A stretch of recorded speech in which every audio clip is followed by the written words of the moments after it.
سورہ نساء آیت نمبر 88 چل رہی ہے۔ اس سے پہلے کہ میں سورت کے الفاظ پر اور اس آیت پر گفتگو کروں، میری گزارش یہ ہے آپ حضرات مل جل کر بیٹھیں۔ منتشر بیٹھیں گے تو دماغ منتشر ہوگا اور کسی حال میں ہمارا وقت صحیح معنوں میں استعمال نہیں ہوگا۔ شیطان دل میں وساوس ڈالتا ہے اور بات دل میں اترتی نہیں ہے، اور قرآن کریم کے اندر جب تک ہم پوری توجہ نہ دیں مضمون دل میں نہیں اترتا۔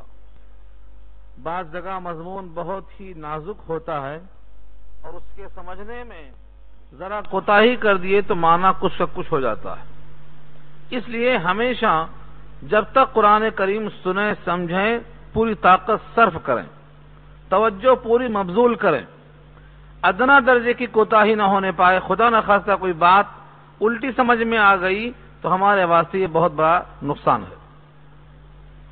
جب تک آپ خوش دلی کے ساتھ بشاشت کے ساتھ متوجہ ہوں گے تب تک انشاءاللہ بات ہوگی۔ پورا گھنٹہ سوا گھنٹہ بات کرنا ضروری نہیں ہے۔ سنت یہ ہے کہ جب تک سننے والے کی پیشانی پر بل نہ آئے تب تک بات کہی جائے، اور اگر دل میں اکتاہٹ پیدا ہو جائے، کاہلی آ جائے، سستی پیدا ہو جائے تو بات ختم کر دیا جائے۔ آج کا مضمون بہت اہم ہے کیونکہ آج کی اس آیت میں منافقین کے بارے میں مؤمنین کا فیصلہ بٹ گیا تھا۔ منافقین کون ہیں اور یہاں منافقین سے مراد کون ہیں، اور ان کے بارے میں صحابہ کرام کی دو جماعتیں کیا رائے رکھتی تھی، یہ مضمون کتنا اہم ہے۔ کیونکہ منافق اسے نہیں کہتے ہیں جو کافر ہے یا مشرک ہے یا یہودی ہے نصرانی ہے۔ منافق تو اسے کہتے ہیں جو اوپر سے مسلمان ظاہر کرے، اوپر سے نمازیں پڑھے، نمازیوں میں شریک رہے، اگرچہ وہ نمازی نہیں ہوتا، نماز کی عادت ڈال لیتا ہے، نمازی نہیں ہوتا، نماز کی عادت ڈال لیتا ہے، مجاہد نہیں ہوتا ہے، جہادیوں میں شامل ہوتا ہے، خدا کی عظمت دل میں رکھتا نہیں، زبان سے اظہار کرتا ہے، اس منافق کو سمجھنا مشکل ہے۔ تو نفاق اس کا مرکز قلب ہے۔ دل میں اگر کوئی چیز ہے اور زبان میں اس کے خلاف ظاہر کرتا ہے تو یہ نفاق کہلاتا ہے۔ دوسرا تعریف کی گئی ہے کہ نفس الامر کے خلاف بولے، یہ نفاق ہے۔ عقیدے کے خلاف بولے، یہ بھی نفاق ہے۔ نفاق کی تعریفیں بہت ہیں۔ اس کا مادہ ہے نون فے قاف، نفاقہ۔ نفق کہتے ہیں سرنگ کو۔ سرنگ پہاڑوں میں ایک راستہ ہوتا ہے، پہاڑوں کو کاٹ کے بناتے ہیں۔ جو حاجی حج کرنے گئے ہوں گے، عمرہ کرنے گئے ہوں گے، انہیں خوب معلوم ہوگا پہاڑوں میں کاٹ کے کتنے راستے بنائے گئے ہیں ٹرمنل میں۔ تو اس کے دو منہ ہوتے، ادھر ایک منہ ادھر ایک منہ، ادھر ایک منہ ادھر منہ، تو دو منہ والے راستے کو نفق کہتے ہیں، سرنگ۔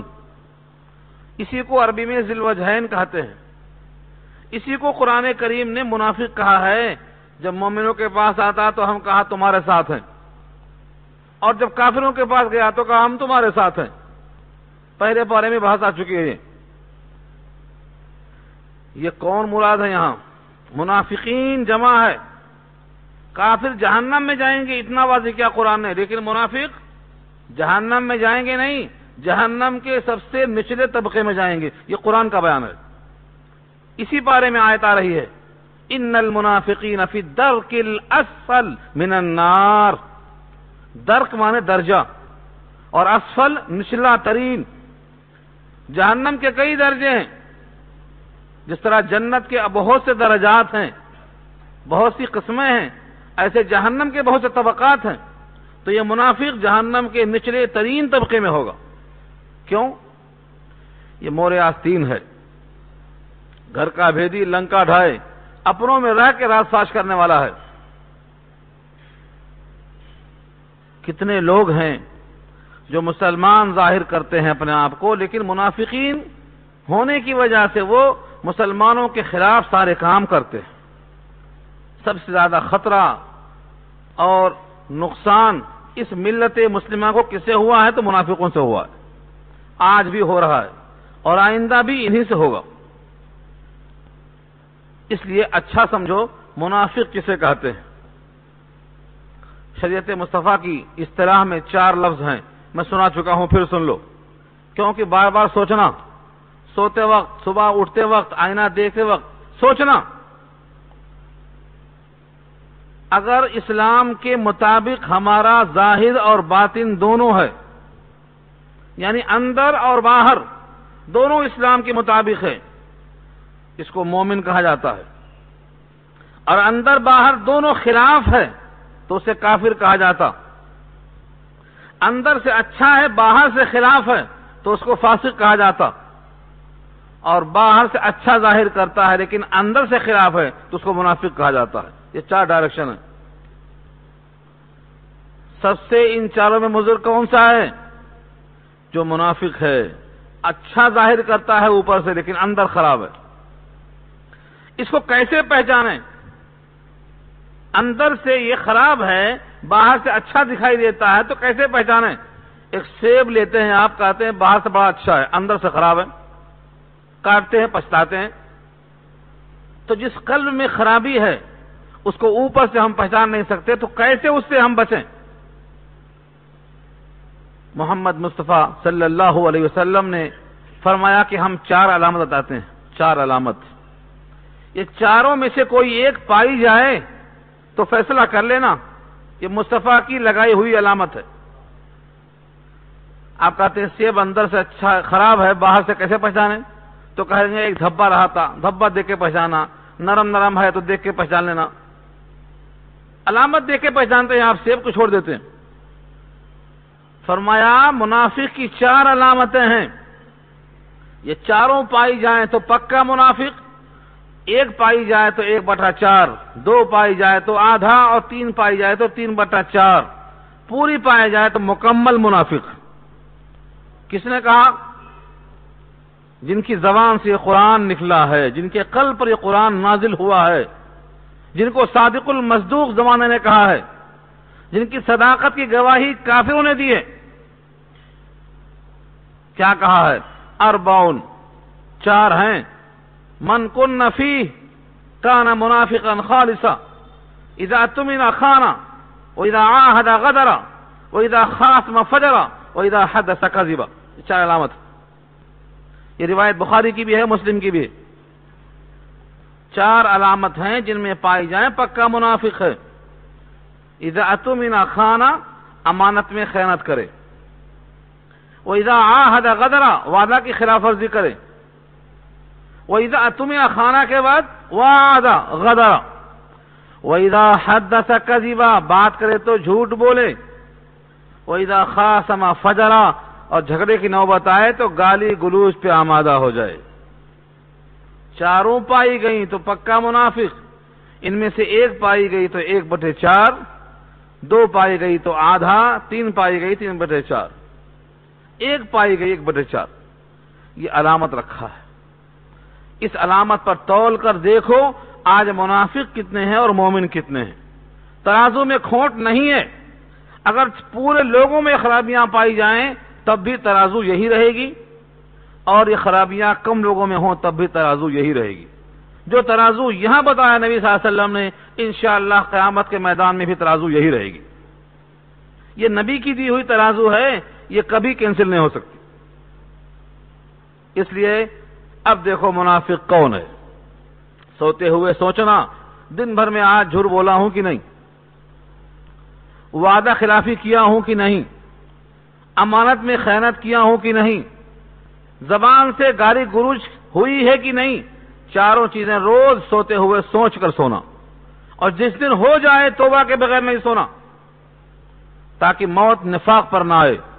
بعض دفعہ سونے کے بعد اٹھنے کی نوبت نہیں آتی ہے۔ ان تمہیدی باتوں کے بعد اب دیکھیے یہ منافقین آئے۔ فَمَا لَكُمْ فِي الْمُنَافِقِينَ فِئَتَيْنِ، فَمَا لَكُمْ، پس تمہیں کیا ہو گیا، فِي الْمُنَافِقِينَ، منافقین کے بارے میں، فِئَتَيْنِ، تم 2 جماعت میں تقسیم ہو گئے۔ فِئَتٌ جماعت، فئتین تسنیہ ہے، دو جماعت، دو ٹکڑوں میں بٹ گئے. 4 قصہ لکھا ہے اس پر. تفسیر معرف القرآن میں 4 قصہ لکھا ہے، 2 روح المعانی کے حوالے سے اور 2 معالم التنزیل کے حوالے سے. واقعات کئی ہوتے ہیں، ایک آیت کے نزول میں کئی واقعات ہو سکتے ہیں. کچھ لوگ مکے سے آئے مدینہ اور آنے کے بعد کہتے ہیں کہ ہم مسلمان ہو گئے، مسلمانوں میں شامل ہو گئے، نمازوں میں شامل ہو گئے، کھانے پینے میں، رہائش میں، گفتگو میں، محفلوں میں، مشوروں میں شامل ہو گئے. اس کے بعد کہا کچھ سامان باقی ہے مکے سے لانا ہے، چلے گئے مکہ سامان لانے تو واپس نہیں آئے. اللہ فرماتے ہیں وہ بظاہر تو مومن بن کر آئے تھے لیکن ان میں ایمان نہیں تھا، وہ منافق تھے. یہ کیوں کہا، کیوں فیصلہ دیا اللہ نے؟ کیونکہ صحابہ کرام میں سے بعض نے یہ کہا کہ ابھی وہ لوگ واپس آئیں گے، مومن ہیں، اور بعض نے کہا نہیں وہ چکمہ دینے آئے تھے، چلے گئے. یہ 2 رائے تقسیم ہو گئی. یہ ہے فئتین. ان 2 رائوں میں اللہ کا فیصلہ یہ ہے منافقین کے بارے میں تم تقسیم کیوں ہوتے ہو؟ جو نبی کو، نبی کے قانون کو، نبی کے لائے ہوئے دین کو چھوڑ کر چلا جا رہا ہے، تم سمجھتے رہو کہ مومن ہے وہ سب منافق تھے. ایک واقعہ تو یہ بیان کیا ہے. بقیہ 4 واقعات بیان کرتے رہیں گے ہم تو آیت آگے نہیں بڑھتی. ان تمام کا خلاصہ بھی یہی ہے کہ جو اسلام کو اندر سے نہ چاہے، اوپر سے چاہت کا اظہار کرے، ان کے بارے میں تم کو تقسیم ہونے کی ضرورت نہیں ہے، تم کو یک رائے ہونا چاہیے. فما لکم فی المنافقین، تمہیں کیا ہو گیا ہے منافقین کے بارے میں؟ تم 2 جماعتوں میں تقسیم ہو گئے. فئتین، تم 2 گروہ ہو گئے. بریکٹ میں ایک جملہ آیا واللہ ارکسہم بما کسبوا، حالانکہ اللہ نے ان کو اوندھا کر دیا ہے ان کے کرتوت کی وجہ سے. ارکسا، ہم تو ان کے معنی میں ہے. ارکسا کے معنی اوندھا کر دینا، پلٹ دینا، الٹا پھیر دینا. سیدھا آئے تھے مکے سے، جب مدینہ آئے تھے تو کفر سے ایمان کی طرف سیدھا آئے تھے. اب جب مدینہ سے کفر کی طرف گئے ہیں تو یہ الٹا ہو گئے. اس کو اور ارکس کہتے ہیں، اوندھا منہ کہتے ہیں اس کو. منہ کا خاصہ یہ ہے کہ اوپر رہے، جب اس کو نیچے کر دیا اور گردن اوپر آ گئی تو اس کو ارکس کہتے ہیں، اوندھا کرنا. قرآن میں یہ لفظ کئی مقام پہ استعمال ہوا ہے. اللہ فرماتے ہیں واللہ ارکسہم، اللہ نے ان کو اوندھا کیا ہے. ایک عام آدمی سوال کر سکتا ہے جب اللہ نے ان کو اوندھا کیا ہے تو ان کا قصور کیا ہے؟ اکثر لوگ پوچھتے ہیں اللہ نے ہی ان کو اوندھا کر دیا ہے تو ان کا قصور کیا ہے؟ پھر یہ بحث جاتی ہے عقیدے پر، یہ بحث جاتی ہے تقدیر پر. اس کا ایک نوٹ پہلے بول چکا ہوں، دوبارہ بول لوں، بہت مختصر اور جامع. جس طرح چھری استعمال نہ کرنے سے زنگ لگ جاتا ہے، چھری نکمی ہو جاتی ہے، پھینک دی جاتی ہے، ایسے ہی دل گناہ بار بار کرنے سے زنگ آلود ہو کر اتنا زیادہ خطرناک ہو جاتا ہے کہ اس میں حق نہیں جاتا. تو جب کوئی آدمی برائی کر کے اسی راستے کو پکڑ لیتا ہے تو در حقیقت شروع کرتا ہے یہ بندہ خود اپنے اختیار سے، لیکن جب لمٹ سے آگے بڑھ جاتا ہے تو اس میں حق کے قبول کرنے کی صلاحیت ختم ہو جاتی ہے. یہ ہے واللہ ارکسہم بما کسبوا. پیچھے گزر چکا ہے ختم اللہ علی قلوبہم، پیچھے آ چکا ہے فی قلوبہم مرض فزادہم اللہ مرضا. سب کا ترجمہ یہی ہے. یہ حدیث بار بار سن چکے ہیں آپ. ایک گناہ کیا، ایک نقطہ، توبہ کیا تو دھل گیا، نہیں توبہ کیا پھر ایک نقطہ، یہاں تک کہ پورا دل سیاہ ہو جاتا ہے. یہ مراد ہے. انہوں نے پہلے اسلام پہ آ کر شک ظاہر کیا، نبی سے دھوکہ کیا، صحابہ کرام کو چکما دیا. یہ سب کیا ہے؟ غلطی پر غلطی، غلطی پر غلطی. نتیجہ یہ ہوا ان کو اللہ نے اوندھا کیا کہ کفر کو اچھا سمجھ بیٹھے. واللہ ارکسہم، بما کسبو، یہی ہے شک دور کرنے کا علاج. بما کسبو، اس وجہ سے اللہ نے عہدہ کیا جو انہوں نے کسب کیا، انہوں نے کمایا. یعنی اللہ نے ظلماً عہدہ نہیں کر دیا کہ میں طاقتور ہوں جو چاہے کر دوں. بما کسبو، اس وجہ سے عہدہ کیا جو انہوں نے کرتوت کیے تھے. یہاں سے معلوم ہوا کہ بعض برائیوں کا وبال دنیا ہی میں ظاہر ہو جاتا ہے. اگر وہ خلوص دل سے اسلام میں آتے، دھوکہ دینے کی نیت نہ ہوتی، تو شاید ان کو یہ نوبت نہ آتی. انہوں نے ایک گناہ کیا کہ اسلام میں داخل ہوئے تو خلوص کے بغیر. اس نتیجے سے کیا ہوا؟ اللہ نے ان کو عہدہ کر دیا. منافقین کی داستان مکمل سوچ سمجھ کر پڑھنا ہے تو سورہ منافقون پارہ 28 پڑھ لو. 2 رکوع پر مشتمل ہے. منافق کیسے ہوتے ہیں، کردار کیسا ہوتا ہے، ظاہر کیسا ہوتا ہے. اللہ نے ان لوگوں کو جنہوں نے کہا تھا کہ بیچارے مسلمان ہو گئے تھے، کسی کام سے چلے گئے ہیں، آج نہیں کل آ جائیں گے، ان کی تسلی کی خاطر فرمایا اتریدون ان تہتدوا، اتریدون ان تہدوا، کیا تم ارادہ کرتے ہو اور چاہتے ہو کہ تم ہدایت دے دو؟ من اضل اللہ، جس کو اللہ نے گمراہ کر دیا ہے تم اس کو ہدایت دے دو. اتریدون، کیا تم چاہتے ہو؟ اس کا مطلب یہ ہوا کہ جس کو اللہ گمراہ کر دے اسے ہدایت دینے والا کوئی نہیں، اور اس کی ہدایت کی چاہت پیدا ہونا بھی مضر. لیکن یہاں ایک سوال پیدا ہوتا ہے کہ ہمیں معلوم کیسے ہو کس بندے کو اللہ نے گمراہ کر دیا ہے؟ کیسے معلوم ہو؟ کیونکہ آخری وقت تک ہمیں حکم ہے کہ ان کو ہدایت کی بات کرتے جاؤ، خندہ پیشانی کے ساتھ اسلام پیش کرتے جاؤ، ان کے سامنے اسلام کے محاسن بیان کرتے جاؤ آخری عمر تک. لیکن یہاں تو واضح ہے کہ یہ اسلام میں داخل ہو گئے، اور داخل ہونے کے بعد پھر دوبارہ دور ہو گئے. اتنا دور ہو گئے کہ فرقوں میں تقسیم ہو کر صحابہ کرام کو ان کے بارے میں تبصرہ کرنا پڑا. تو اب ان سے امید نہیں ہے کہ وہ اسلام میں دوبارہ آئیں گے، کیونکہ یہ مرتد ہو گئے.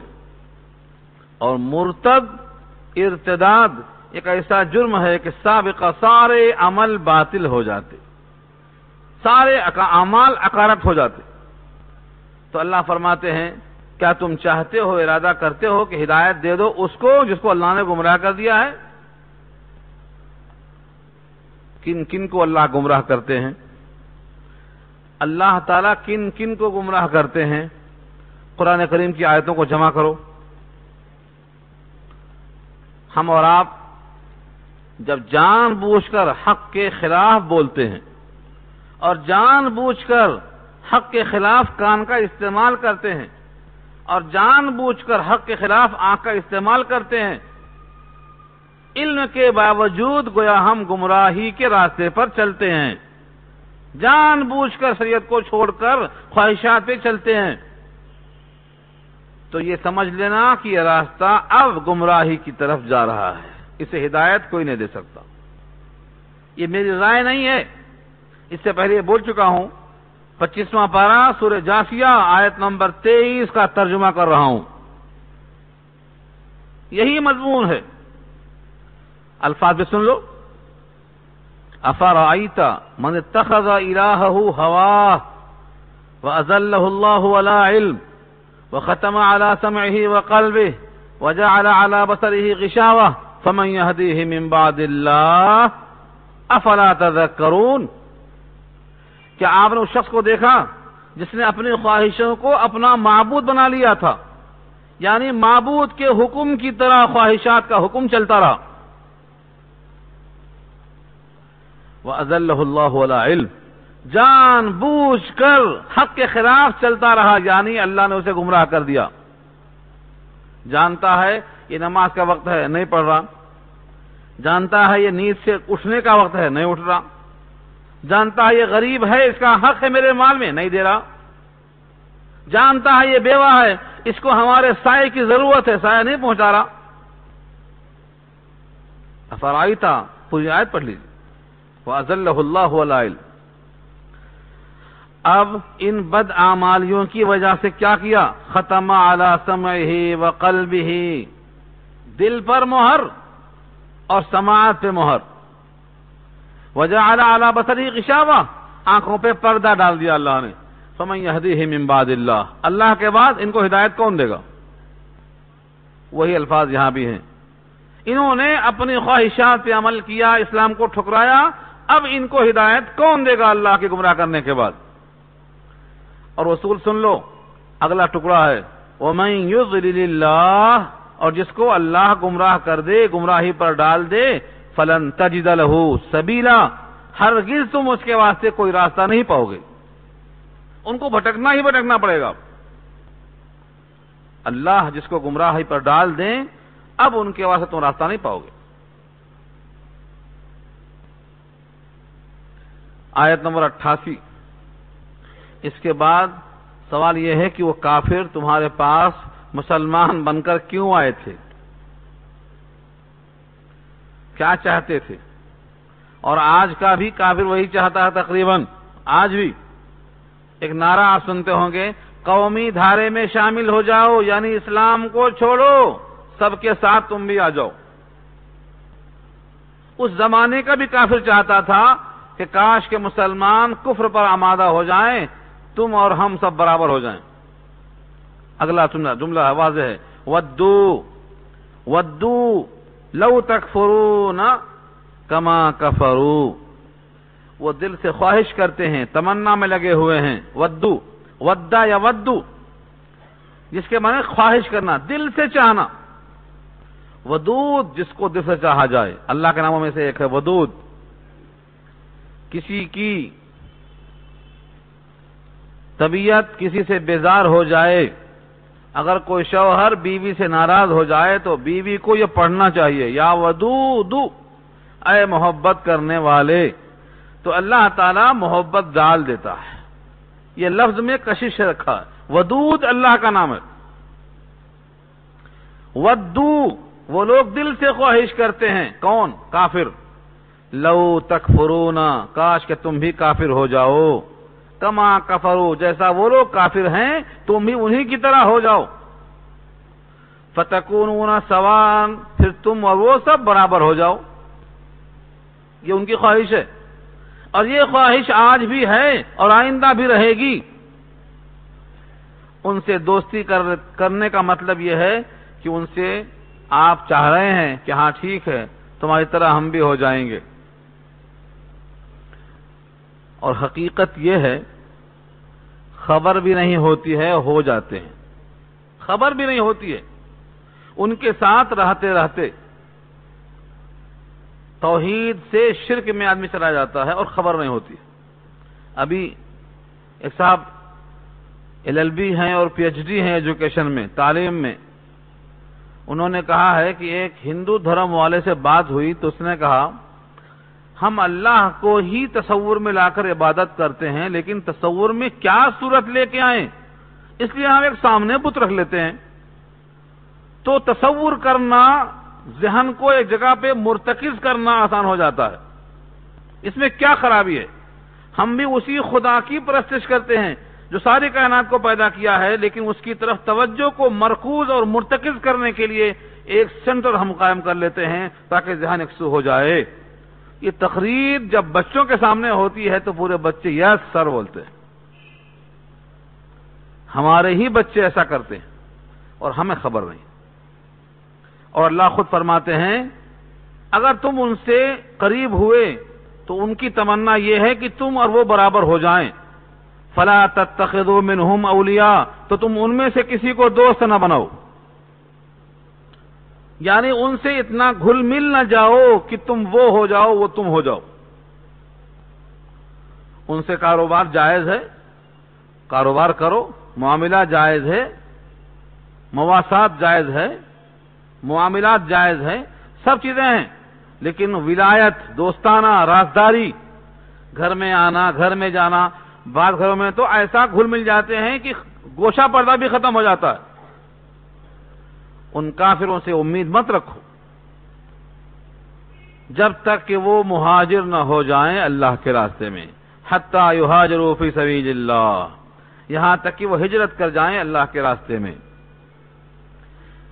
سورہ نساء کی اس آیت میں ٹکڑا ایک لمٹ بیان کرتا ہے، جب وہ کافر اللہ کے راستے میں ہجرت کر جائیں یعنی ایمان قبول کر لیں تب ان سے دوستی کرو۔ اب اس پر دو تین روایتیں سناتا ہوں آپ کو۔ حدیث میں آتا ہے فتح مکہ کے بعد ہجرت نہیں ہے، لا ہجرت بعد الفتح، فتح مکہ کے بعد ہجرت نہیں، ولیکن جہاد و نیہ، ہاں جہاد اور جہاد کی نیت باقی رہے گی۔ تو اس آیت میں کہا گیا ہے کہ جب تک وہ ہجرت نہ کر لیں تب تک ان سے دوستی مت کرو، اور ہجرت ختم ہو چکی فتح مکہ کے بعد، اب کون سی ہجرت ہے؟ یہ آپ کے سامنے سوال آ سکتا ہے کہ ہجرت تو فتح مکہ کے بعد بند ہو گئی، اور یہاں یہ ہے کہ دوستی ان سے اس وقت کرو جب ہجرت کریں، ہجرت تو نہیں ہے۔ اب ہجرت کی دو شکلیں ہیں۔ اللہ کے دین کی خاطر صحابہ نے مکہ چھوڑ کر مدینہ یا حبشہ ہجرت کیا، یعنی اپنا گھر چھوڑا دین کے لیے، ایک ہجرت وطنی کہلاتی ہے، یہ اس کا نام ہے۔ اور ایک ہجرت ہے جو حقیقی ہے، المہاجر ما نہى اللہ عنہ، المہاجر من، حقیقی مہاجر وہ ہے جو رک جائے، والمہاجر من حجر، مہاجر وہ ہے جو ہجرت کر جائے، کس سے؟ اما نہى اللہ عنہ، جس سے اللہ نے روکا ہے ان تمام برے کاموں سے رک جائے، یہ اصل مہاجر ہے۔ اللہ نے کہا بت پرستی مت کرو، رک جانا بت پرستی سے، مہاجر ہو گیا۔ تو جن گناہوں سے اللہ نے روکا ہے ان گناہوں سے رک جائے، یہ حقیقی مہاجر ہے، یہاں وہی مراد ہے، حتی یہاجروا فی سبیل اللہ، جب تک وہ اللہ کے راستے میں مہاجر نہ بن جائے۔ مہاجرت، اس کے فضائل انشاءاللہ ایک رکوع کے بعد آ رہے ہیں۔ فَإِن تَوَلَّوْا فَخُذُوهُمْ وَاقْتُلُوهُمْ حَيْثُ وَجَدتُّمُوهُمْ، یہ آیت سن کر بھی لوگ ترجمہ نہیں پڑھ سکتے جو بزدل ہیں۔ ان آیتوں کے الفاظ پر غور کرنے کے لیے جبن اور بخل کو دل سے نکالنا پڑے گا۔ نبی صلی اللہ علیہ وسلم نے دعا کی تھی اللہ سے، اللہم انی اعوذ بک من الجبن والبخل، اللہم انی اعوذ بک من الکسل والعجز، اے اللہ کاہلی سے، عاجزی سے، بخیلی سے، بزدلی سے میں تیری پناہ چاہتا ہوں۔ وغلبۃ الدین، قرضوں کے دباؤ سے، وغلبۃ الرجال، لوگوں کے ہمارے خلاف اٹھ کھڑے ہونے سے پناہ مانگی گئی ہے۔ جملہ سنو، فَإِن تَوَلَّوْا، اگر وہ اعراض کر جائیں یعنی کافر تمہاری بات مان کر مہاجر نہ بنے تو فَخُذُوهُمْ، ان کو پکڑو، وَاقْتُلُوهُمْ، ان کو قتل کرو، حَيْثُ وَجَدتُّمُوهُمْ، جہاں کہیں ان کو پاؤ۔ ان آیتوں میں سے ایک آیت یہ بھی ہے 40 آیتوں میں سے جن کے بارے میں ہندوستان کے کچھ لوگوں نے کہا تھا کہ قرآن سے نکال دو، قرآن سے نکال دو، ان میں سے ایک آیت یہ بھی ہے۔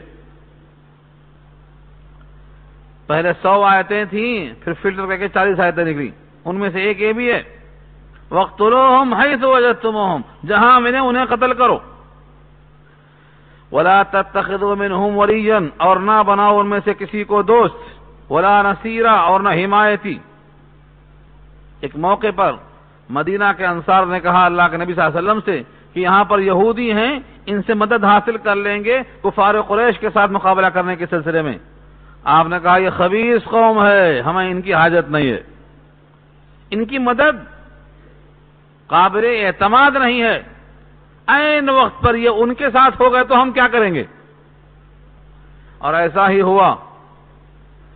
غزوہ خندق 6 ہجری میں ہوئی، یہود سے نبی صلی اللہ علیہ وسلم کا معاہدہ ہوا تھا، ہم دونوں ایک وطن میں ہیں، ہم پر حملہ ہوا تو تم ساتھ دینا، تم پر ہوا تو ہم ساتھ دیں گے۔ لیکن جب پورے کفار قریش سمٹ کر آ گئے، مدینہ پر حملہ کر دیا، تو یہودیوں نے وعدہ خلافی کی اور خیبر چلے گئے۔ یاد ہے؟ اسی لیے نبی صلی اللہ علیہ وسلم نے غزوہ خندق سے فارغ ہونے کے بعد ہتھیار نکال دیا، جبریل آ گئے، کہا جبریل ابھی ہتھیار میں ہے اور اللہ کا حکم لایا ہوں کہ آپ پھر سے ہتھیار پہن لیجئے۔ جب تک خندق کے خلاف چلنے والے یہودیوں کو جو اپنے قلعے کے اندر بند ہیں ان کو نکال کر باہر نہ ذلیل کیا جائے تب تک ہتھیار مت کھولیے۔ تو ان سے بھروسہ کرنے کی ضرورت نہیں ہے، یہ بھروسے کے لائق نہیں ہیں، ان کا وعدہ قابل اعتبار نہیں ہے۔ وعدہ تو وعدہ مومن کا ہوتا ہے، لیکن افسوس یہی ہے کہ ہمارے وعدے ہو گئے۔ مومن کے وعدے ہونا چاہیے، مومن کی زبان کی اہمیت ہے۔ الا الذين يصلون الى قوم بينكم وبينهم ميثاق، یہاں سے ایک استثنائی شکل ہے، مگر ان لوگوں سے جو مل گئے ہیں ایسی قوم کے ساتھ کہ اس قوم کے درمیان اور ان کے درمیان کوئی معاہدہ ہے۔ یعنی یہ کافر قوم جو تمہارے سامنے آئی ہے، ان کا ایسی قوم سے معاہدہ ہو چکا ہے، اس معاہدے کی بنیاد پر یہ مجبور ہیں ان کے ساتھ دینے پر، تم سے لڑنا بھی نہیں چاہتے اور تمہارے خلاف آنا بھی نہیں چاہتے، مجبور ہیں معاہدے کی شکل میں۔ ایک شکل ہو گئی۔ نمبر 2، او جاؤکم حسرت صدورہم، یا یہ کہ تمہارے پاس وہ آئے ہیں اس حال میں کہ ان کے دل تنگ ہیں، ان یقاتلوکم او یقاتلوا قومہم، کہ وہ تم سے قتال کریں یا اپنی قوم سے قتال کریں۔ وہ لڑنا نہیں چاہتے، صلح پسند ہیں، نہ تم سے لڑنا چاہتے نہ تمہارے خلاف اپنی قوم سے لڑنا چاہتے۔ ان کو تم چھوڑ دو۔ کیوں چھوڑ دو؟ کیونکہ اللہ کا فضل ہے، ان کے دل کو اللہ نے خوف زدہ کر دیا ہے کہ تم سے لڑنا نہیں چاہتے۔ اگر ان کا دل سخت کرتا تو یہ تمہارے خلاف ہو جاتے۔ شکر کرو کم سے کم یہ تمہارے خلاف تو نہیں ہے۔ ایک دشمن کو بغیر مارے سمجھ لو مر گیا، جو شکر سے مر جائے اسے زہر کیوں دیتے آپ؟ جو تم سے لڑنا ہی نہیں چاہتا ہے تم اسے کیوں لڑتے؟ آگے فرمایا وَلَوْ شَاءَ اللَّهُ لَسَلَّطَهُمْ عَلَيْكُمْ، اگر اللہ چاہتا تو ان کو تمہارے خلاف مسلط کر دیتا، فَلَقَاتَلُوكُمْ، پھر وہ تم سے قتال کر بیٹھتے، فَإِنِ اعْتَزَلُوكُمْ، پس اگر وہ تم سے الگ ہیں، کنارہ کش ہیں، فَلَمْ يُقَاتِلُوكُمْ، اور تم سے قتال نہیں کرتے ہیں، وَأَلْقَوْا إِلَيْكُمُ السَّلَامَ، اور تمہاری طرف صلح کو سلامتی کو ڈالتے ہیں، فَمَا جَعَلَ اللَّهُ، پس نہیں بنایا اللہ نے لکم تمہارے لیے، علیہم ان کے خلاف، سبیلاً کوئی راستہ، یعنی اب ان کے خلاف کوئی شکل مت سوچو۔ ایک شکل تو یہ ہو گئی۔ ستجدون آخرین یریدون ان یأمنوکم ویأمنوا قومہم، ہاں کچھ تم پاؤ گے دوسرے لوگوں کو۔ ان لوگوں کی اقسام بیان کر رہے ہیں، لوگ کیسے کیسے ہوتے۔ ستجدون، ان قریب پاؤ گے تم، آخرین دوسرے لوگوں کو، وہ کیسے ہوں گے؟ یریدون، وہ ارادہ کرتے ہوں گے، چاہتے ہوں گے، ان یأمنوکم، کہ تم سے بھی وہ مأمون و محفوظ رہیں، ویأمنوا قومہم، اور اپنی قوم سے بھی محفوظ رہیں، نہ تم سے خطرہ رہے نہ ان سے خطرہ، دونوں سے ملا کے رہیں۔ ان کا حال اندر سے یہ ہے، کلما ردوا الی الفتنہ، جب جب لوٹائے گئے فتنے کی طرف، ارکسوا فیہا، اس میں کود پڑے، یعنی موقع دیکھا تو ادھر کے ہو کے رہ جاتے۔ فلم یعتزلوکم، فإن لم یعتزلوکم، پس اگر وہ تم سے کنارہ کش نہ ہو، ویلقوا الیکم السلام، اور تمہارے سامنے سلامتی کی بات نہ کریں، وَيَكُفُّوا أَيْدِيَهُمْ، اپنے ہاتھ کو نہ روکیں، ان سب کا تعلق لم سے ہے۔ لم يعتذروكم، لم يلقوا إليكم السلام، لم يكفوا أيديهم، یہ لم کا تعلق تینوں سے ہے۔ اگر وہ تم سے علیحدہ نہ رہیں، سلامتی کی بات نہ کریں، ہاتھ کو اپنے نہ روک کے رکھیں، تو فخذوهم، ان کو پکڑو، وقتلوهم، انہیں قتل کرو، حیث ثقفتموهم، جہاں بھی تم کو مل سکے۔ تو تین شرطیں ہیں، تم سے کنارہ کش رہیں، سلامتی کی بات کریں، ہاتھ کو روک کے رکھیں، تو چھوڑ دو۔ اور ان تین چیزوں میں اگر وہ نہیں ہیں تو پھر ان سے آگے بڑھو۔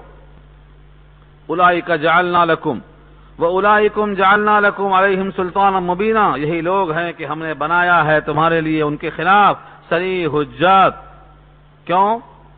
انہوں نے ہاتھ کیوں نہیں روکا، صلح کی بات کیوں نہیں کیا، تم سے علیحدہ کیوں نہیں رہے؟ ان تینوں وجہوں سے اب تم پر ہاتھ صاف کر سکتے ہو۔ یہ معاملہ ہوا۔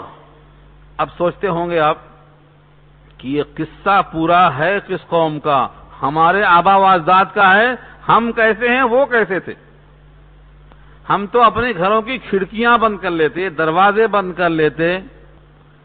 حد تو یہ ہے کہ تحقیق جب ہوتی ہے، سوال کیا جاتا ہے کہ تم میں کون کون مظلوم ہے، تو مظلوم ڈر کے مارے بتاتا ہے کہ میں بھی مظلوم ہوں، مزید ظلم نہ ہو جائے اس خطرے سے بولتا نہیں ہے۔ یہ کیا ہے؟ بزدلی ہے۔ اور حدیث میں آتا ہے المومن لا یبخل، مومن بخیل نہیں ہوتا، اور مومن بزدل نہیں ہوتا، اور مومن وعدہ خلاف نہیں ہوتا، اور مومن مضر نہیں ہوتا۔ تو مومن ہو کر یہ بزدلی کیوں ہے، یہ کمزوری کیوں ہے؟ اب اگر ایسا موقع آ جائے کہ کسی مومن سے کوئی مومن غلطی سے قتل ہو جائے، غلطی سے، ہاں غلطی کے بجائے کبھی جان بوجھ کے بھی ہوتا ہے، اس کا بھی ذکر آگے آ رہا ہے اسی آیت میں۔ یہ آیت بہت طویل ہے، بہت اہم ہے، کئی مسائل پر مبنی ہے۔ پہلے تو واضح کر دیا کسی مومن کے لیے مناسب ہی نہیں ہے کہ وہ کسی مومن کو قتل کرے مگر غلطی سے۔ غلطی سے ہو جائے تو غلطی غلطی ہی ہے، غلطی ہر قسم کی ہو سکتی ہے، لیکن جان بوجھ کر کسی مومن کا قتل مومن سے ہو جائے یہ مناسب نہیں۔ پہلے سمجھا کر فرمایا مومن کے ہاتھ سے مومن کا قتل ہو جائے یہ مناسب نہیں، لیکن اگر جان بوجھ کے ہو گیا قتل تو سزا کیا ہے؟ ایک آیت کے بعد آ رہی ہے، وہ آیت نمبر 93 کی سزا کیا ہے اس کی۔ پورے قرآن کریم میں اتنی سخت سزا نہیں دیکھی گئی، آ رہی ہے۔ ایک آیت اور صبر کریں، تب تک ہم وہاں پہنچیں گے انشاءاللہ۔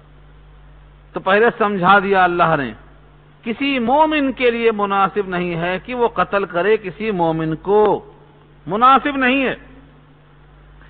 جس چیز کو اللہ مناسب نہیں سمجھتے ہمارے لوگ شباب کے زام میں کر گزرتے ہیں اور کہتے ہیں ہم بڑا تیر مارے۔ اللہ کی نگاہ میں جو عمل غیر مناسب ہے اس پر ہمارا خوش ہونا سوائے گمراہی کے اور کیا ہو سکتا ہے؟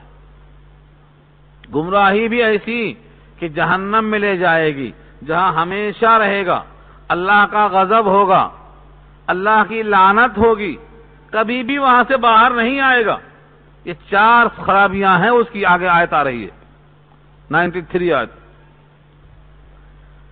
تو فرمایا کسی کو کسی کے ہاتھوں سے قتل ہونے کی 4 شکلیں ہیں، پھر ان 4 میں سے یا تو جان بوجھ کر ہوں گی یا غلطی سے، تو اس طرح 8 شکلیں ہو جائیں گی، کل 8 شکلیں۔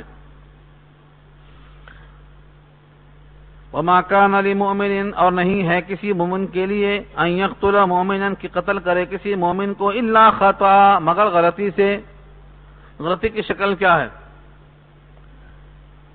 کسی کو اس نے مارا یہ سمجھ کر کہ یہ دشمن ہے، اتفاق سے اپنا آدمی نکلا، یا وہ سمجھ رہا تھا کہ یہاں کوئی نہیں ہے، چیک کر رہا تھا اور وہاں تھا کوئی انسان، لگ گیا اس کو، دل میں ارادہ نہیں تھا، اس کا نام قتل خطا ہے۔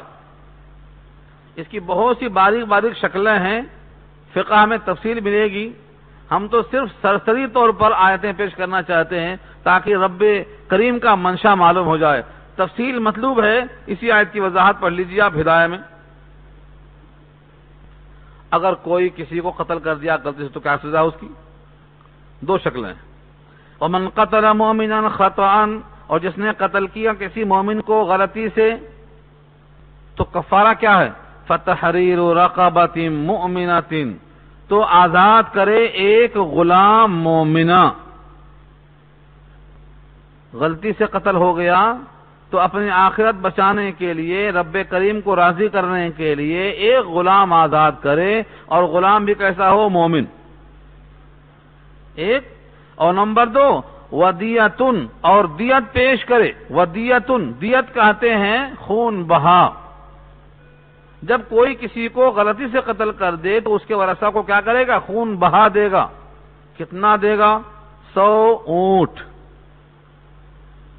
یا پھر 10,000 درہم، یا 1,000 دینار، یہ پیش کرے۔ اس کا نام کیا ہے؟ دیت۔ کس کو دے گا؟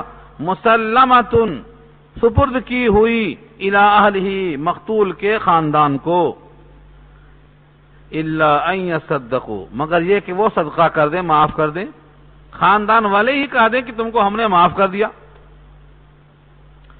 ان میں 4 مسائل سامنے آئیں گے آپ کے۔ ایک آدمی جب کسی کو قتل کرے گا جان بوجھ کر تو اس کے وجہ سے اس کو قتل کیا جائے گا قصاص میں، خاندان پہ اثر نہیں پڑے گا۔ لیکن اگر غلطی سے قتل کر دیا ہے اور خون بہا دینے کی نوبت آئی تو تنہا نہیں دے گا، پورا خاندان مل کے خون بہا ادا کرے گا۔ سوچتے ہوں گے جب جان بوجھ کے قتل کیا تب تو قصاص میں تنہا مارا گیا، اور جب قتل غلطی سے ہو گیا تو دیت دینے کے موقع پر پورا خاندان سمیٹ لیا گیا۔ اسلام پر اعتراض ایسا کرتے ہیں اہل یورپ، ایسے لطیف اعتراضات کرتے ہیں، اور ہم ہیں کہ قرآن پڑھتے ہی نہیں۔ جواب کیا دیں گے؟ ہم تو کہتے ہیں کماؤ کھاؤ، بلڈنگ بناؤ، شادیوں میں خوب خرافات کرو۔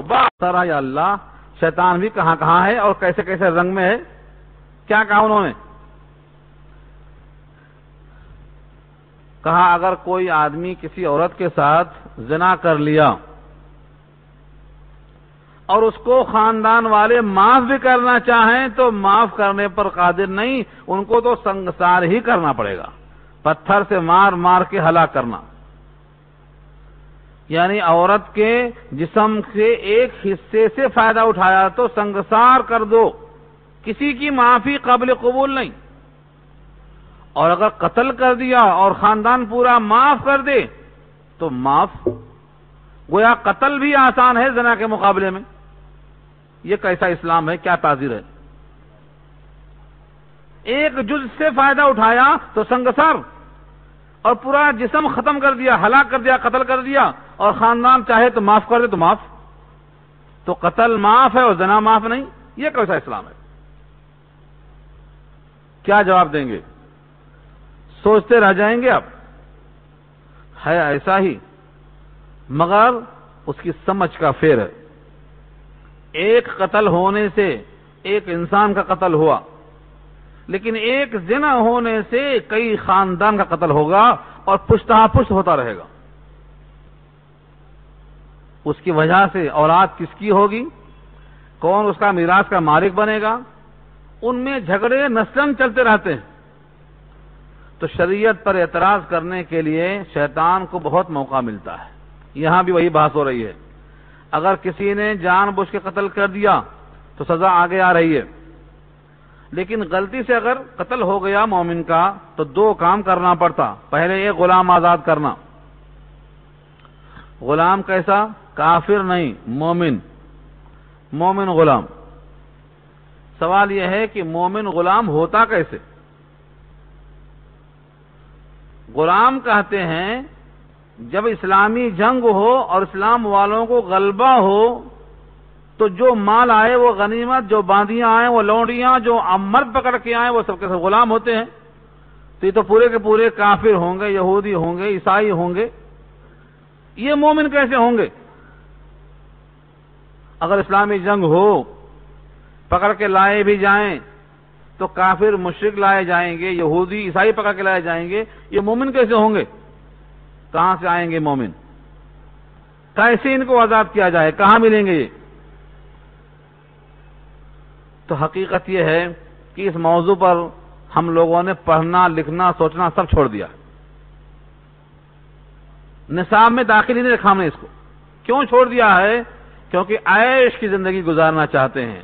پیدا ہوتے ہی کیسے کمائیں، کون سے ڈگری میں زیادہ تنخواہ ملتی ہے، کون سے اسکول میں جائیں تو نوکری گارنٹی ملتی ہے، کون سی لائن پکڑیں کہ نوکری گھٹ ہو جاتی ہے، بچپن سے جوانی، جوانی سے بڑھاپا، اس میں ہم قبر کے حوالے ہو جاتے ہیں۔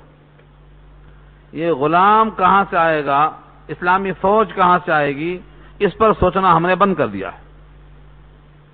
حقیقت یہ ہے کہ وہ مشرک، وہ کافر، وہ یہودی جب پکڑ کے آتے تھے تو مسلمانوں کو دیکھ کر، ان کی صداقت دیکھ کر، ان کی عبادت دیکھ کر، ان کا راتوں میں اللہ کے سامنے رونا دیکھ کر وہ پورے کے پورے قیدی مسلمان ہو جاتے تھے، پورے کے پورے اسلام میں داخل ہو جاتے تھے، اور کہتے تھے کہ جس مذہب میں اتنی مساوات ہے، اتنی برابری ہے، ان سے مقابلہ کیسے کیا جائے گا، یہ تو خدا کے سامنے رونے والے ہیں۔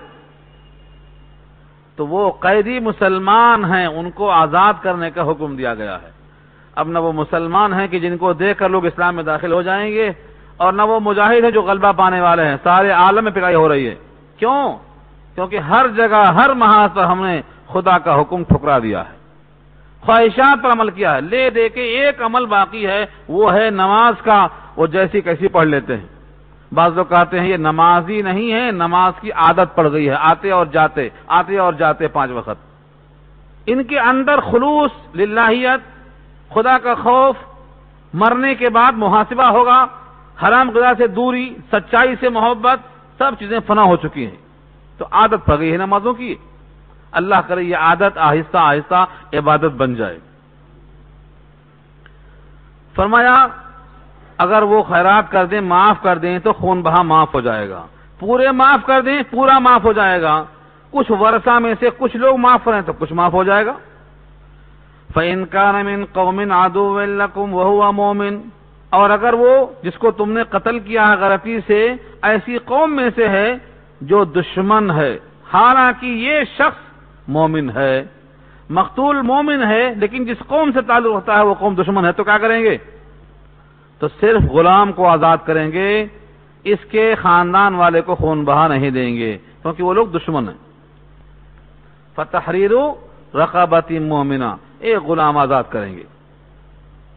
وَإِن كَانَ مِن قَوْمٍ بَيْنَكُمْ وَبَيْنَهُم مِيثَاقٌ، اور اگر وہ مقتول ایسی قوم سے ہے کہ تمہارے درمیان اور اس قوم کے درمیان کوئی معاہدہ ہے، تو اس معاہدے کا احترام کریں گے، دیت بھی دیں گے، حوالے کریں گے اس کے خاندان کے۔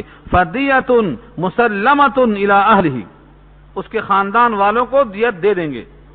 وَتَحْرِيرُ رَقَبَةٍ مُؤْمِنَةٍ، اور ایک مومنہ غلام کو بھی آزاد کریں گے۔ یہ شکلیں ہو گئیں۔ یہ سب کب ہے؟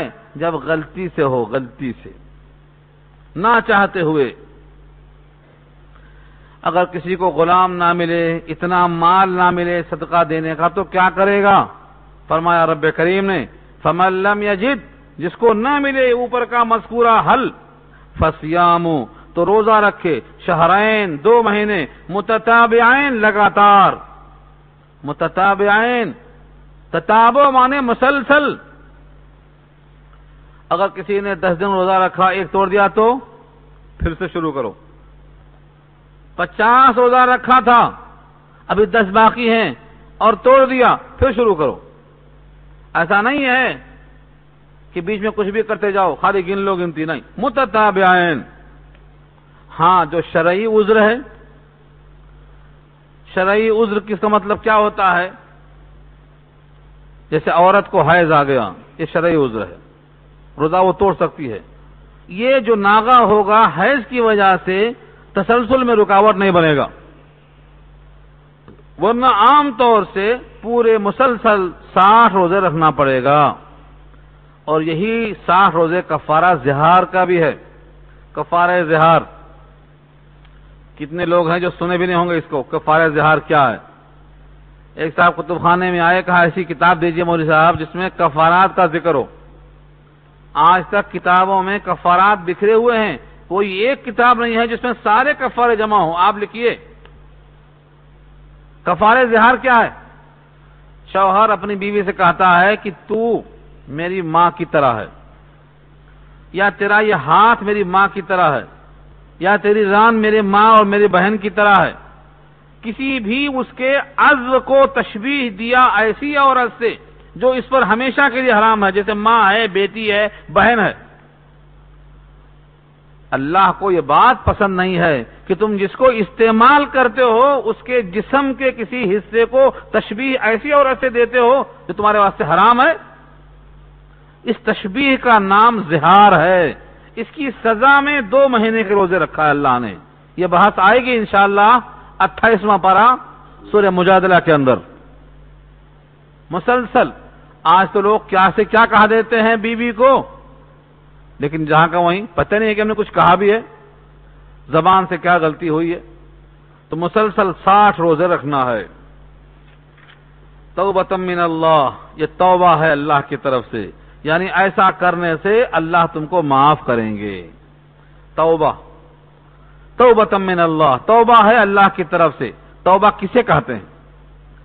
تاب یتوب، توبہ کے معنی آتے ہیں لوٹنا، رجوع ہونا. اگر تابہ کے ساتھ الہ آئے تو متوجہ ہونا، توبو الی اللہ، متوجہ ہو جاؤ اللہ کی طرف. اور تابہ کے بعد علی آ جائے تو مانے اللہ نے توبہ قبول کر لیا، اللہ تم پر متوجہ ہو گیا. توبہ کے 6 جز ہیں، یہ بارہا سنا چکا ہوں میں آپ کو، صرف ہم کلہ پیٹ لیتے. پہلے تو یہ ہے کہ غلطی کو غلطی سمجھیں، غلطی کو غلطی مانیں، اس پر پشیمان اور شرمندہ ہو، آئندہ سے نہ کرنے کا پختہ ارادہ ہو. جو غلطی ہو گئی ہے اس کی تلافی کی فکر ہو، کسی سے متعلق ہے تو اس سے معافی ہو، مر چکا ہے تو اس کے حق میں ایصال ثواب ہو. یہ 6 شرطیں ہیں اس کے لیے. ہم کیا کرتے؟ جس کا لیے ہیں نہیں دیں گے، جو مر چکا ہو تو ختم ہو چکا، صبح کریں گے شام میں کلہ پیٹتے رہیں گے. یہ توبہ نہیں ہوتی. توبہ کے 6 جز ہیں یہ. اس عمل کو غلط جانیں اور مانیں، شرمندہ ہوں، آئندہ سے نہ کرنے کا پختہ عزم کریں. تلافی کی شکلیں ہیں، جیسے یہاں ہے تلافی کی شکل ہے کہ فدیہ دو، روزے رکھو 2 مہینے کے، متعلقہ آدمی معافی چاہ لو، اور مر گیا ہے تو اس کے کھاتے میں ڈال دو، کھلا ہے کھاتا اس کا. توبۃ من اللہ، یہ توبہ اللہ کی طرف سے. وکان اللہ علیما حکیما، اللہ ہے جاننے والا، حکمت والا. اللہ ہے جاننے والا، حکمت والا، یعنی یہ جانتا ہے کہ تم نے توبہ سچی کی ہے یا نہیں، دل سے ہے یا اوپر سے. اور حکمت والا ہے کہ اپنے حکمت کے کلام سے یہ بات تم پر واضح کر دی کہ تم ایسا ایسا کر لو، میرے محبوب بن جاؤ گے. یہ حکیمانہ کلام ہے اس کا. یہ ایک شک ہو گئی. اگر کوئی غلطی سے قتل کیا تھا تو یہ 3 شکلیں ہوئی تھیں کہ وہ تمہارا مقتول مومن ہے یا کافر ہے، دشمن قوم میں سے ہے، یا جن سے معاہدہ ہوا اس قوم سے ہے. یہ 4 شکلیں بتائی اللہ نے. اب سوال یہ ہے، اگر مومن کے ہاتھ سے مومن قتل ہو جائے جان بوجھ کر، تب کیا حکم ہے؟ رب کریم کو جلال آ گیا. وَمَن يَقْتُلْ مُؤْمِنًا مُتَعَمِّدًا فَجَزَاؤُهُ جَهَنَّمُ خَالِدًا فِيهَا وَغَضِبَ اللَّهُ عَلَيْهِ وَلَعَنَهُ وَأَعَدَّ لَهُ عَذَابًا عَظِيمًا. جتنی وعید شدید کسی بھی جگہ ہو سکتی تھی، یہاں جمع کر دیا ہے اللہ نے، جمع کر دیا ہے اللہ نے. جو قتل کرے کسی مومن کو جان بوجھ کر، متعمدن، تعمد کے معنی جان بوجھ کر، فجزاؤہ، تو اس کا بدلہ ہوگا، کیا ہوگا؟ فجزاؤہ جہنم. شروع کیا اللہ نے جہنم سے. اور یہ نہیں کہ جہنم میں ایسا ڈبکی دیا، دھلائی ہو گئی، باہر آ گیا. کچھ لوگوں کو اللہ تعالیٰ جہنم سے باہر نکالیں گے، یاد ہے؟ کون لوگ ہوں گے وہ؟ جہنم میں جو لوگ جائیں گے جن کا ایمان ذرہ برابر ہو، رائی کے دانے کے برابر ہو، وہ جہنم میں جائیں گے گناہوں کی وجہ سے. اب کسی کی سفارش ہوگی، سفارشات سب کی ختم ہونے کے بعد بھی کوئی بچ گیا، انہیں کوئی نہیں پوچھا. اتنا کمزور ایمان تھا کہ سوائے اللہ کے کسی کو مطلع نہیں ہو سکا. تو اس کمزور ایمان والے کو رب کریم خود نکالیں گے، خود نکالیں گے، کوئلے کی طرح جل جائے گا. جنت کے سامنے نہر ہے، نہر حیات اس کا نام ہے، اس میں غسل دینے کا، ڈبکی کا موقع دیں گے، پہلے کی طرح شفاف ہو جائے گا. ہاں صرف پیشانی پر داغ رہے گا کہ یہ جہنم سے آزاد کیا ہوا ہے. وتقاء اللہ، اللہ کا آزاد خدا اقدام، پیشانی پہ داغ ہوگا اس کو. وہ داغ دیکھ کر لوگ پہچانیں گے ہاں یہ آیا ہے، بری ہو کے آیا ہے وہاں سے. تو جہنم سے بری کریں گے اللہ. لیکن اس کے بارے میں کیا فرماتے ہیں رب کریم؟ فجزاؤہ جہنم، اس کا بدلہ جہنم ہے. کب تک؟ خالدن فیہا، اس میں ہمیشہ رہے گا. خالدن فیہا، خلود کس کو بولتے؟ خلود، ہمیشہ ہمیشہ رہے گا اس میں. سوچو، یہ مومن ہمیشہ ہمیشہ جہنم میں رہے گا. کیوں؟ کہ مومن کو جان بوجھ کے قتل کر دیا ہے. اور کیا ہوگا؟ وغضب اللہ علیہ، اس پر اللہ کا غضب ہوگا. اور کیا ہوگا؟ وَلَعَنَهُ، اور اس پر اللہ کی لعنت ہوگی. اور کیا ہوگا؟ وَأَعَدَّ لَهُ، اور تیار کیا اس کے لیے اللہ نے عذابًا عظیما، بڑا عذاب. عذاب عظیم، بڑا عذاب، اللہ کی لعنت، اللہ کا غضب، ہمیشہ جہنم میں قیام. یہ چار خرابیاں ہیں اس کے ساتھ. کہاں رہے گا؟ یہ جہنم میں رہے گا. کیوں؟ مومن کو قتل کیا ہے. اس پر میں روایت سنایا تھا آپ کو، وہ روایت شاید ذہن سے نکل گئی ہو. نبی صلی اللہ علیہ وسلم 10 ہجری میں، سن 10 ہجری میں حج فرما رہے ہیں. صحابہ سے پوچھتے ہیں یہ کون سا مہینہ ہے؟ سب چپ ہو گئے، شاید کوئی مہینے کا نام نیا بدلیں گے آپ. آپ نے کہا ذی الحجہ نہیں ہے یہ؟ فرمایا ہاں ذی الحجہ ہے. یہ عرفہ نہیں ہے؟ فرمایا عرفہ ہے. سوال کیا آپ نے، طویل حدیث ہے. جب سب پوچھ لیا کہ یہ عرفہ ہے، ذی الحجہ ہے، مکہ ہے، فرمایا تمہارے اس مہینے میں، تمہارے اس دن میں، تمہارے اس مقام کا جو احترام ہے، ایک مومن کی جان کا احترام اس سے بھی زیادہ ہے. ذی الحجہ کے مہینے میں مکۃ المکرمہ میں 9 تاریخ میں جو بیت اللہ کا احترام ہے، اس سے زیادہ اللہ کی نگاہ میں اس مومن کی گردن کا احترام ہے جس کے دل میں اللہ ہو، جس کے قلب میں اللہ کی عظمت ہو، رسول اللہ کی محبت ہو.